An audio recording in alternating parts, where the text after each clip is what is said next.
తిరుపతి యూనివర్సిటీలో చిరుత సంచారంతో విద్యార్థులు భయాందోళనకు గురయ్యారు. 2 రోజుల క్రితం వర్సిటీని ప్రాంగణంలోకి వచ్చిన చిరుత కుక్కలను నోట కరుచుకొని వెళ్లడంతో ఫారెస్ట్ అధికారులు అప్రమత్తమయ్యారు. చిరుత కోసం అధికారులు నిర్వహిస్తున్న సర్చ్ ఆపరేషన్లో విద్యార్థులు, ఫారెస్ట్ సిబ్బంది, అధికారులు భాగస్వాములయ్యారు. దాదాపు 200 మంది చిరుత జాడ కోసం ఈ సర్చ్ ఆపరేషన్లో పాల్గొన్నారు. సర్చ్ ఆపరేషన్ జరుగుతున్న ఎస్వీ యూనివర్సిటీ నుంచి మా బ్యూరో చీఫ్ గోపినాథ్ మరింత సమాచారాన్ని అందిస్తారు. ఎస్వీ యూనివర్సిటీ కావచ్చు, పరిసర ప్రాంతాల్లో చిరుత తిరుగుతున్న పరిస్థితి మనం చూస్తున్నాం. దీనికి సంబంధించి ఇప్పటికే విద్యార్థులు తీవ్రమైన ఆందోళన వ్యక్తం చేస్తున్నారు. అందువల్లనే యాజమాన్యం కూడా స్పందించింది.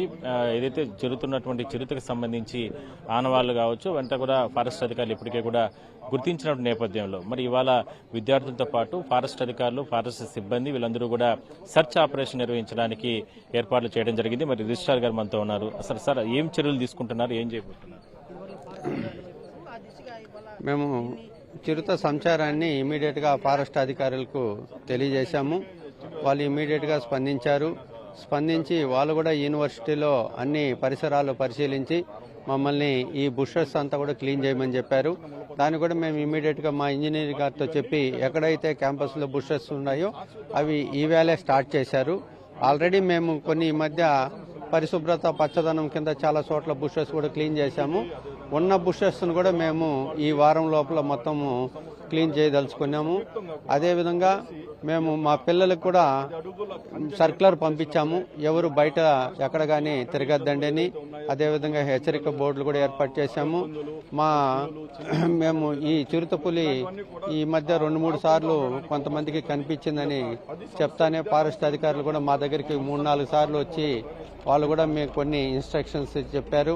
ఆ ఇన్స్ట్రక్షన్స్ కూడా మేము ఫాలో అయ్యి పిల్లల్ని కూడా ఎవరిని దయచేసి బయట రావద్దని నిన్న ఈవినింగ్ కూడా అక్కడెక్కడో కనిపించిందంటే నేను హాస్టల్ దగ్గరికి వెళ్ళాను. మా పిల్లలు కూడా అవన్నీ బయట వచ్చి అందరూ గుంపులుగా వచ్చి చూడాలని వస్తే కూడా నేను చెప్పాను, ఇవన్నీ మనం ఇటువంటివి చేయకూడదు, మీరందరూ రూములకు వెళ్ళి మొత్తం మెయిన్ డోర్ కూడా క్లోజ్ చేసుకోమని చెప్పాము.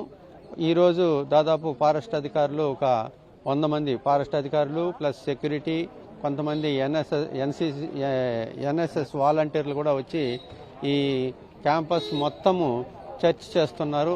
ఏదో ఇందులో చిరుతపులి పిల్లలు ఉన్నాయి అనే దీంతో కూడా మొత్తం కంప్లీట్గా క్యాంపస్ మొత్తం కూడా ఈరోజు చర్చ్ చేయడం జరుగుతుంది. ఓకే సార్, మొత్తం మీద అంటే ఎన్ఎస్ఎస్ పిల్లలు కూడా మొత్తం కూడా చాలా మంది ఈ సర్చ్ ఆపరేషన్ లో కొనసాగుతున్నారు. సార్, ఈరోజు ముఖ్య ఉద్దేశం ఏంటంటే చిరుత అన్నది ఒక సమస్య అయితే చిరుత పిల్లలు ఉన్నదని 2వ సమస్య వచ్చింది సార్. పిల్లలు దానిపైన మా ఉన్నతాధికారులకు అదేవిధంగా ఫారెస్ట్ అధికారుల దృష్టికి తీసుకెళ్లారు. దానిపైన సపరేట్ గా ఈ యొక్క ప్రోగ్రామ్ చేస్తా ఉన్నాం. దీంట్లో వచ్చేసి ఒక 4 లేయర్లుగా వెళ్తా ఉన్నాం. మొదటి లేయర్ 20 మంది ఫారెస్ట్ అధికారులు ఉంటారు. అదేవిధంగా ఒక 20 మంది సెక్యూరిటీ సిబ్బంది ఉంటారు. తర్వాత ఎన్ఎస్ఎస్ వాలంటీర్స్ ఒక రెండు లేయర్లుగా ఉంటారు. వీళ్ళందరం కూడా అనువనున దీనిని యూనివర్సిటీ మొత్తాన్ని కూడా ఈ యొక్క చిరుత పులి యొక్క పిల్లల్ని అంచనా వేయడానికి దానికి వాళ్ళకు కొన్ని ఇవి ఇచ్చారు. దాని ప్రకారం మేము కొన్ని యాప్లు డౌన్లోడ్ చేసుకోవడం జరిగింది. దాని ప్రకారం దానిని చెక్ చేసుకుంటూ యూనివర్సిటీ అంతా కూడా దాన్ని చేస్తాం. తర్వాత అది ఒకవేళ కనిపించినప్పుడు ఫారెస్ట్ అధికారులు ఎలాంటి నిర్ణయాలు తీసుకుంటారో వాళ్ళు తీసుకుంటారు అనేసి మేము భావిస్తున్నాం. మొత్తం అంటే ఇప్పటి వరకు అంటే లోపల ఎన్ని బోన్స్ పెట్టారు, ఎట్లా సార్? ప్రస్తుతానికి 3 బోన్స్ అయితే మొత్తం చుట్టుపక్కలంతా పెట్టున్నారు సార్. అక్కడ మాత్రం జరుగుతోంది. అయితే అక్కడ జరుగుతున్న సమస్య ఏమంటే విద్యార్థులు వెళ్లి వాటిని చూస్తా ఉన్నారు. ఆ ఫుట్ ప్రింట్స్ విద్యార్థులు ఏదైతే మానవ పాదాలు ఆడగానే వెళ్ళాయంటే ఆ మానవ పాదాలు వాసన చూసాయంటే మళ్ళీ చిరుతపులులు ఆ జోలికి అక్కడ వెళ్ళడానికి ఉండదు. కాబట్టి విద్యార్థులు కూడా ఆ యొక్క పెట్టినటువంటి ఏరియాలకు కూడా పోకుండా ఉండడం మంచిది అనేసి వాళ్ళు కూడా ఫారెస్ట్ అధికారులు కూడా చెప్పడం జరిగింది సార్. ఓకే, మొత్తం మీద మనం చూడొచ్చు ఫారెస్ట్ సిబ్బంది కావచ్చు, ఫారెస్ట్ అధికారులు, అదేవిధంగానే యూనివర్సిటీకి సంబంధించినటువంటి ఇక్కడ ఉన్నటువంటి అధికారులు వీళ్ళందరూ కూడా పెద్ద ఎత్తున ఇక్కడికి చేరుకుని ఏదైతే యూనివర్సిటీ ప్రాంగణం లోపలికి ఏదైతే చిరుత వచ్చిందో దానికి సంబంధించిన ఆనవాళ్లు గుర్తించడానికి ప్రయత్నాలు అయితే చేస్తున్నారు. అయితే ఫారెస్ట్ అధికారులు కూడా ఉన్నారు.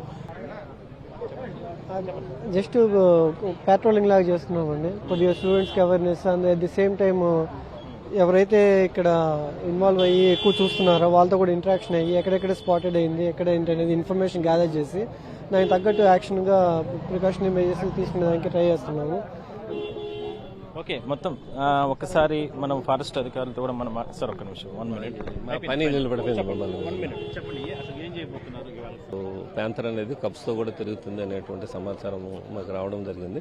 దాన్ని నిర్ధారణ చేసుకునేదానికి ఈరోజు పూర్తిగా కూంబింగ్ ఆపరేషన్ అనేది చేపట్టడం జరుగుతుంది. ఎందుకంటే అది కప్స్తో ఉంది అంటే ఎక్కువ మోర్ డేంజరస్గా ఉంటుంది, అటాకింగ్ అనేది జరుగుతుంది, క్యాజువాలిటీ మన హ్యూమన్కి జరుగుతుందనే ఉద్దేశంతో అది కన్ఫర్మేషన్ చేసుకునేసి దాన్ని ఎంత తొందరగా మనం దాన్ని ఫారెస్ట్లోకి డ్రైవ్ చేసే బాగుంటుందనే ఉద్దేశంతో మేము అది నిర్ధారణ చేసుకోవడానికి ఈరోజు కూంబింగ్ ఆపరేషన్ అనేది ఎస్వి యూనివర్సిటీ సిబ్బంది, మరి సెక్యూరిటీ సిబ్బంది, మా సిబ్బంది, ఫారెస్ట్ సిబ్బంది అందరితో కలిసి ఒకసారి తరువుగా ఏరియానంతా సెర్చ్ చేయాలనే ఉద్దేశంతో మేము ఈరోజు ఆ కార్యక్రమం చేపడుతున్నాం.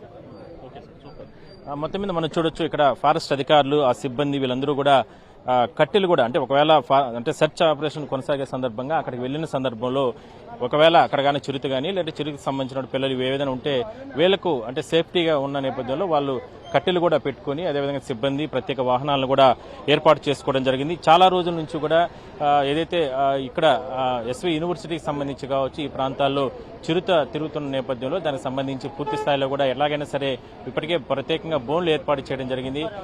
దాని తర్వాత ఒకవేళ దాన్ని పట్టుకోవడానికి కూడా సిబ్బంది అదేవిధంగానే విద్యార్థులు, ఎన్ఎస్ఎస్ సిబ్బంది లేదంటే ఇక్కడ ఉన్నటువంటి స్టాఫ్ వీళ్ళందరూ కూడా కృషి చేస్తున్నారు. చూద్దాం మరి అధికారులు చేస్తున్న ప్రయత్నాలు ఏ విధంగా సఫలీకృతం అవుతాయి.